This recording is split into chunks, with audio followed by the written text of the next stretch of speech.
United Nations Intelligence has learned of discussions between Houthis in Yemen to provide weapons to the Somali military group Al-Shabaab, in what three American officials described to CNN as worrying development.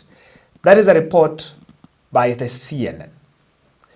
This information is coming at the wrong time for the Horn of Africa, because just as we speak, the last phase of withdrawing troops from Somalia is supposed to end by the end of, it's supposed to come to an end this year, 2024. And what the security experts in the Horn of Africa would expect is that Al-Shabaab would not re-emerge again to reign terror in the East African region. So I want us to look at this because it's happening at a very special context. We have been consistently following up the developments around Kenya. It's been coming at a context because Kenya was designated as non-NATO US ally. And what then followed later, Nairobi received their shocker when Kenya was picked as one of the countries to prosecute the Houthis and the Somali pirates that will be arrested in that war. And most of us in the security experts have been saying that one, Kenya was trading very dangerous and we've attracted many enemies. So what I'm going to show you in this podcast is going to be mind-opening. Let us look at this development and what Kenya is doing so that we can also interpret on the safety of the Horn of Africa. In March 2024, Yemen-based Houthi militants vowed to extend their attacks to the Indian Ocean, potentially assisted by Iran and Somali pirates. The Houthis use the gunshots. Unlike Al-Shabaab, the Houthis use gun aircrafts, long-range ballistic missiles, and UAVs and drones. And it's one of the most lethal groups, or rather one of the lethal militia in the world. Then Kenya tried to make an effort. Kenya got an offer from Israel. And what you're seeing here is what Kenya was offered. Kenya Defense Forces got an offer of acquiring advanced air missile defense system from Israel at $1 billion, but this was supposed, and I still believe it's still active, this is supposed to be a loan. The Spider air defense system should be delivered by Rafael Advanced Defense Systems Limited, an Israeli state-owned company. So this is part of what Kenya tried to do to ensure that it can be able to secure its airspace. And I'm going to explain about this. The Spider is among air defense systems in use by militaries. This system is a quick reaction, low-level surface to air missile system designed to counter attacks by aircrafts, helicopters, UAVs, and precision-guided munitions with a range of 1,100 kilometers. So what the Kenya wanted to achieve here is to join Ethiopia as countries with air defense systems in East Africa. Ethiopia did install Spider air defense system in 2019, but this is after continued dispute with Sudan and Egypt over the Grand Ethiopian Renaissance Dam, GERD, which is on the Nile. So the reason why Kenya was making an effort to protect its airspace is the threat of, I want to call peripheral threats of the country. And I think in East Africa, the most protected airspace is that of Ethiopia. You will understand for the investment in the military, and also it's also one of the companies that have the largest aviation company in the continent. Now, exclusively something happened. I want us to look at this. Since Israel entered into a war with Hamas, a group that is backed by Iran last year, in October last year, Houthis have launched 60 missiles and UAV attacks by March this year, 2024, targeting Israeli-linked ships, claimed it is support for Palestine. So what is actually why we are getting into a very complicated war here is, you look at Houthis targeting the ships belonging to Israel, and that is to tell you that Houthis is supporting Palestine. It's quite a big challenge for us here. Unlike Somali pirates, Houthis are more dangerous group. Security experts reckon that Houthis' expanded threat area could cover as south of Tanzania, with UAVs having to cover a range of 2,500 kilometers. To put into perspective the threat posed by Houthis in East Africa. Now look at the map. According to the maps, the distance between Kenya and Yemen is around 2,088 kilometers, while Kenya to Tanzania is 2,000, while Yemen to Tanzania rather is 2,800 kilometers. Distances measured by capital cities though. But if the target is the coastal region, is the coastal line, then the distance could be much less and within the range of the Houthi threat. If it will be restricted to just the coastal line, then that distance falls within the range. And that is why the experts are raising questions on the threat profile of the Houthis. And I think this is information that even the military personnel in the country they're trying to put everything right to make all the considerations and make all the arrangements to ensure that they protect airspace. I think each country have to protect its airspace. I remember when someone, I think Raila Odinga was making a speech and saying that for you to fly all the way to South Africa or another, maybe the other western part of the country, you will be seeking clearance all the way from all these countries.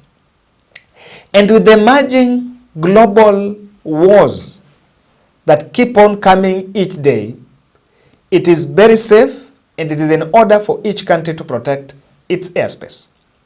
The only challenge, especially for the country Kenya, is I've seen the budget that we've just floated. And of course, you will understand that military is one of the beneficiaries. I think we've allocated around 11 billion. The country's been asking what for. But you will then understand how investment, because of those peripheral threats, we have to invest in the military at the expense of the things that would have directly helped the sovereign. Of course, we understand that security of the country comes supreme, first. But because of the threat profile we've gotten into, we end up using a lot of resources that we have to protect ourselves than feed our children in school and buy medicine in the hospitals.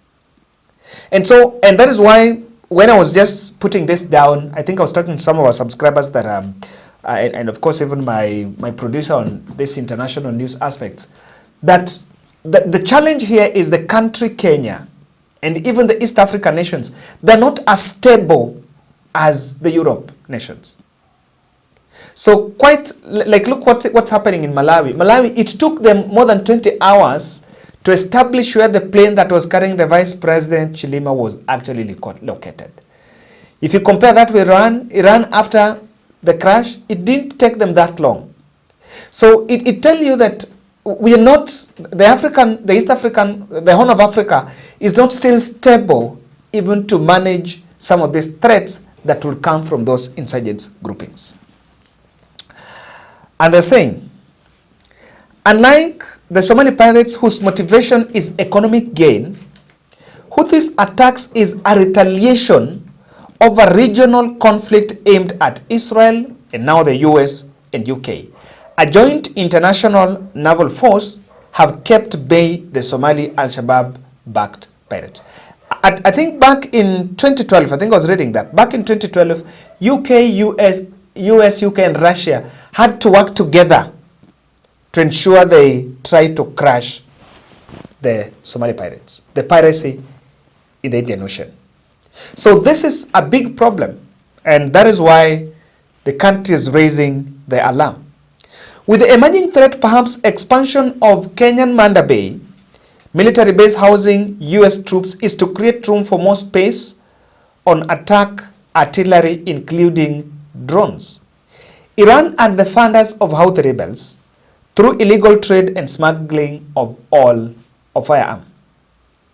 But the understanding why the US is then establishing the base in Manda Bay, and also they're also establishing, I think, a military base in Wajir. Even the decision of establishing a military base in Wajir, picking the location as Wajir, is a welcome. It should be a welcome call, not even a welcome call, but then it's an indication of the threat profile. You know, I was listening to a documentary about the military bases in the West and in the West African countries. And the West African countries were saying that despite of these foreign military bases here, we've still suffered insecurity. We've still suffered insecurity. Why? I want you to just reason about this, and that the person was, I think the editor of producing that documentary was saying that in Africa, conflict, not in Africa, but all over the world, conflict is a commercial prospect. It's either for me to elevate my status to be the world power or to show the world what I can do. Because in conflict, there are two things involved. There is the sale of firearm, the demand for the firearm, the demand for the missiles. It's also a ground to test if someone makes some missiles. It's also a ground for someone to test whether this and that is working. So that's why it's a space that has to be taken keenly. And we will really not be in a very good space if we just entertain it. Now, NATO has recently shifted focus to the Middle East over the threat posed by Iran on other states, including the Horn of Africa. The US leading the military intervention aims to equip other Middle East allies with air defense systems. So you can see why then the country is looking at possibility of buying that air defense. While Kenya has not picked any war with Houthi rebels in Yemen, a security threat stares at the East African states if they seek to support Somalia's Al-Shabaab, of which they can't. Terror threat indicates proximity into which terror groups can operate cells within an area. So I want us to interpret this development keenly so that we can understand. Because I was just looking at all this is courtesy of Chris Sambu. I really follow part of him, and he's one of the good producers on the military-related content. Yeah, if you check out Twitter, you'll get all this that I've just been breaking down, and he's been trying to do a bit of that breakdown. It's in order to quote because you get your source. Now, there's something very interesting about all this. It's happening at a context. I kept on saying it's happening at a context. You know, there are three issues at hand here. Number one, the Houthis are saying they are also targeting the Indian Ocean. The beneficiaries of the Indian Ocean are the Horn of Africa. It's the Horn of Africa. The Mombasa port, the Dar es Salaam port, the Djibouti port, and so on and so forth. And someone might tell you Djibouti port could also be out of question there. And if that is it, if they target, they said in, I think one of the reports here is, they are targeting the ships belonging to US, UK, US, UK, Israel. And they are leaving out China and Russia. So if you look at that,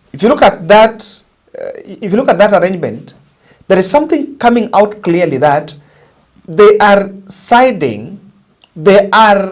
against the Israel, and the Israel-Palestine war is also getting its way in it.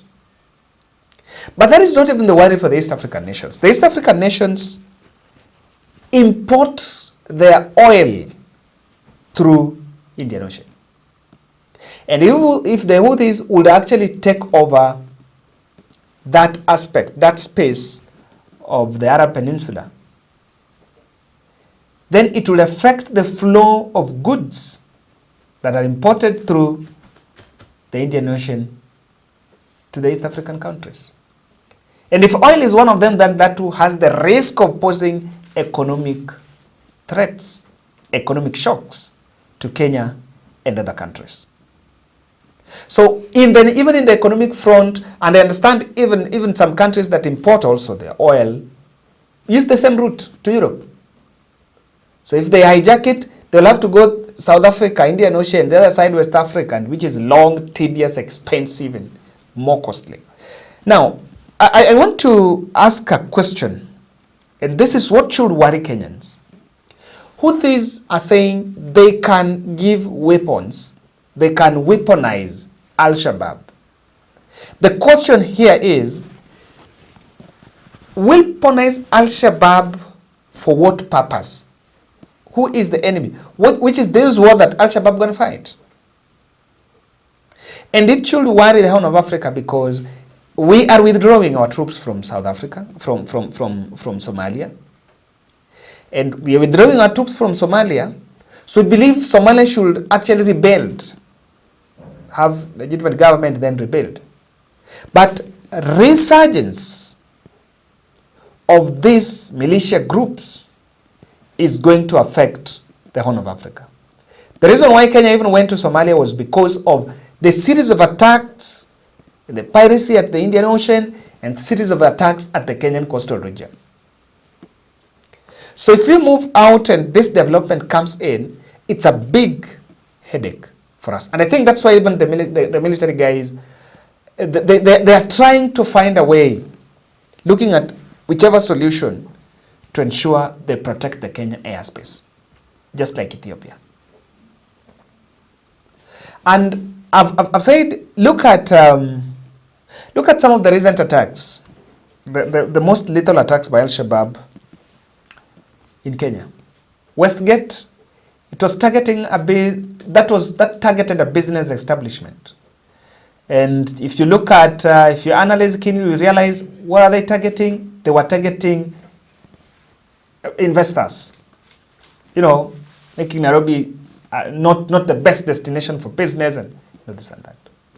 The other one, when they went to school, Garissa University, that was just a disruption and going to that was just a provocative of showing the country is being insecure.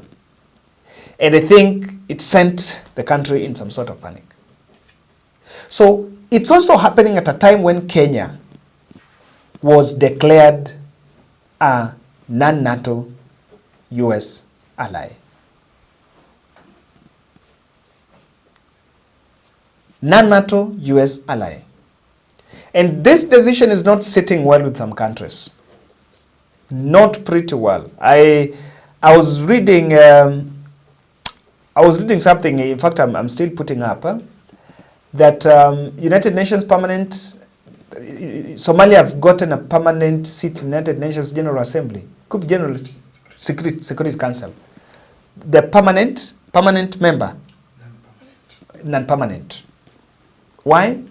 And someone saying the reason why that happened is there is a lot of balancing the equilibrium between Kenya and Somalia. There is a lot of balancing act between Kenya and Somalia. So this could be part of that retaliation also on us as a country being given the mandate of trying the Houthi rebels in the coast. So ladies and gentlemen, we are looking at this close development. I've been following this clearly. And for those who are enthusiastic on international stories, especially on the military fronts and some of these conflicts, it's a bit interesting. Now, before I finish, I just want to, just a sidebar. United Nations General, is it Security Council? No, is it Council of General Assembly was meeting yesterday to discuss, it's a Security Council that was meeting to discuss the issue of the ceasefire in between Israel and Gaza, and between Israel and Palestine. And majority of them were adopting the call from US, Joe Biden, who really came out with a 3 multi-tier peace mission between the two countries. And I've seen the way, there have been efforts. It was developed from, first, Biden was telling Netanyahu that he must give his end game in Israel. You cannot just in Palestine. You must show what is the post-war strategy, or you just want to be in war as part of a commercial. Because if you don't have a post-war strategy, then the war is just commercial. And even some officials from some military officials from Israel had also complained that Netanyahu seemed not to have a strategy. So after complaining, and ICC, and then interestingly, ICC issued some warrant of arrest, I think, against Israeli leaders and also Hamas. And then what happened? US supported Israel and actually underestimating, or rather dismissing, the jurisdiction of ICC in prosecuting the Israeli officials. So you can see on, I saw, of course, someone saying, not someone, the US is the watchdog of United Nations Security Council, but you can see when ICC complained to Israel that they're using hunger as a tool of war by making sure that they block humanitarian aid to Gaza, that was a problem, and that was the ground why ICC was coming. But when ICC knocked asking Netanyahu questions, the US supported Netanyahu. But now, just weeks later, they're coming up with that ceasefire, and it seems all the members are now supporting it. Of course, it is the right thing. Everything was scripted. The reason why the US was kicking out ICC is because they wanted to be the country to take the credit for the ceasefire in Israel. I hope, and I really wish, Israel will buy it. Both parties will agree to be on table and find a lasting solution to it. Thank you.